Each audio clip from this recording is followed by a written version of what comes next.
Te saludo con aprecio, Toño, Mexicanos por España. Un abrazo como siempre, mi nombre es Claudia Luna Palencia, yo soy periodista, soy escritora, corresponsal aquí en España y en Europa. Esta semana que ha concluido terminó la 27ª cumbre iberoamericana en Soldeu, Andorra, una cumbre semipresencial que sobre todo dejó en evidencia, Toño, esta falta de solidaridad que hay en el mundo con el tema de la pandemia, con el tema de la falta de suministros, de materias primas, de equipos sanitarios, de mascarillas y sobre todo de vacunas. Una gran preocupación en América Latina por obtener esas vacunas ansiadas que están dividiendo al mundo en esos países en los cuales los ricos, poderosos, las potencias están obteniendo esos suministros para la mayor parte de su población, mientras que el resto del mundo está peleando con las farmacéuticas porque se les incluya entre los próximos países a obtener algún tipo de suministro. Esa evidencia quedó patente en cada una de las exposiciones de los diferentes líderes iberoamericanos que ahí expresaron sus preocupaciones, sobre todo, te digo, por esta falta de solidaridad, por la falta de cooperación en el tema de las vacunas, por el evidente fracaso del mecanismo creado por la Organización Mundial de la Salud, COVAX, con la finalidad de evitar precisamente que se diera pues esta disrupción en el tema del suministro de las vacunas, en que unos fueran los primeros y otros quedaran a la fila. Y COVAX, que nació pues con una buena intención de evitar, como te digo, pues que los países de ingreso medio y sobre todo los países de ingreso bajo se quedaran sin vacunas y que fueran de los últimos en el vagón de este largo tren, pues está siendo un enorme fracaso. Solamente han logrado juntar esos 11,000 millones de dólares de 33 mil millones de dólares que se puso la Organización Mundial de la Salud como meta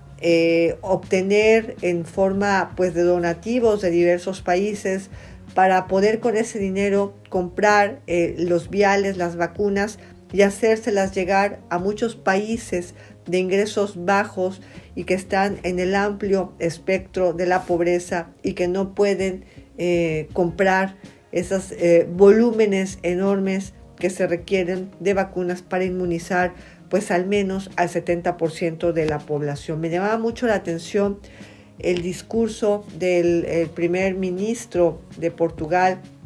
António Costa, que señalaba que la competencia, la carrera real no es entre los países por obtener primero la vacuna, sino es entre todos para ganarle la carrera al virus, al coronavirus, a este maldito patógeno que nos tiene a todos pues con esta situación económica, con esta situación social, con esta incertidumbre de cara al futuro, porque la pandemia no ha terminado, a pesar de que mucha gente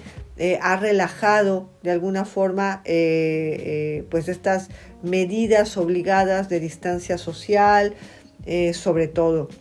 Y lo decía Antonio Costa, si no empezamos a repartir de manera homogénea estas vacunas anti-COVID para el mundo, el que nos va a terminar ganando la batalla va a ser el coronavirus, porque sigue mutando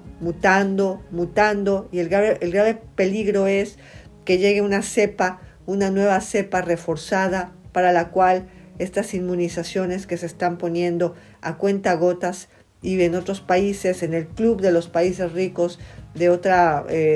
forma, ¿no?, mucho más completa para su población, el grave peligro es que nos gane el coronavirus la batalla. Me pareció relevante el anuncio del presidente de España, Pedro Sánchez, de señalar que España le donará a América Latina 7.5 millones de vacunas para el coronavirus. Ha sido también, me pareció interesante el discurso del canciller Marcelo Ebrard en nombre del presidente de México, Andrés Manuel López Obrador, que ya sabemos que México tiene un presidente de muy bajo perfil internacional, es un presidente paisano, muy paisanito, no se hablar inglés, le incomodan los foros internacionales, entonces le está delegando prácticamente la mayor parte del protagonismo internacional a su canciller Marcelo Ebrard. Y decía Ebrard que no quería relatar las enormes dificultades que ha tenido para negociar que México hasta el momento haya obtenido 20 millones de dosis de vacunas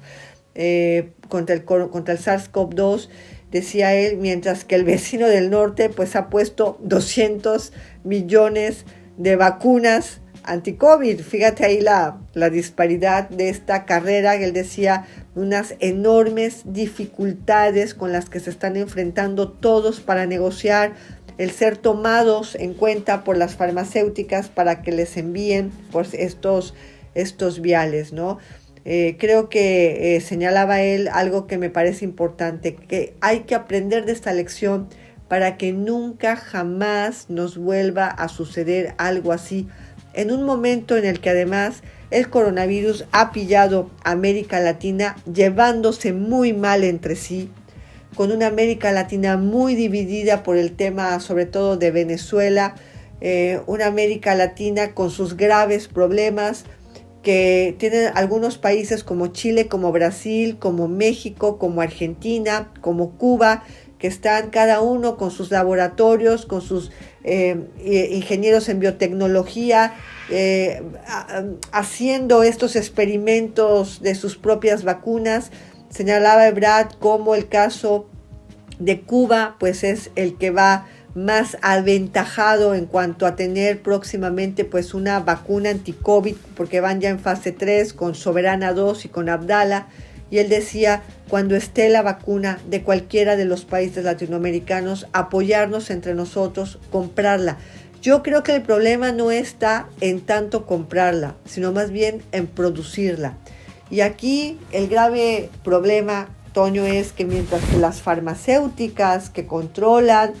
el mercado internacional no suelten las patentes, no permitan que se produzca libremente esta vacuna contra el coronavirus, vamos a tardar mucho tiempo de verdad en inmunizarnos y puede que se cumpla ese presagio que decía Antonio Costa de Portugal, que al final el virus termine mutando y las vacunas que se han puesto ahora no sirvan para absolutamente nada. Hasta aquí mi comentario.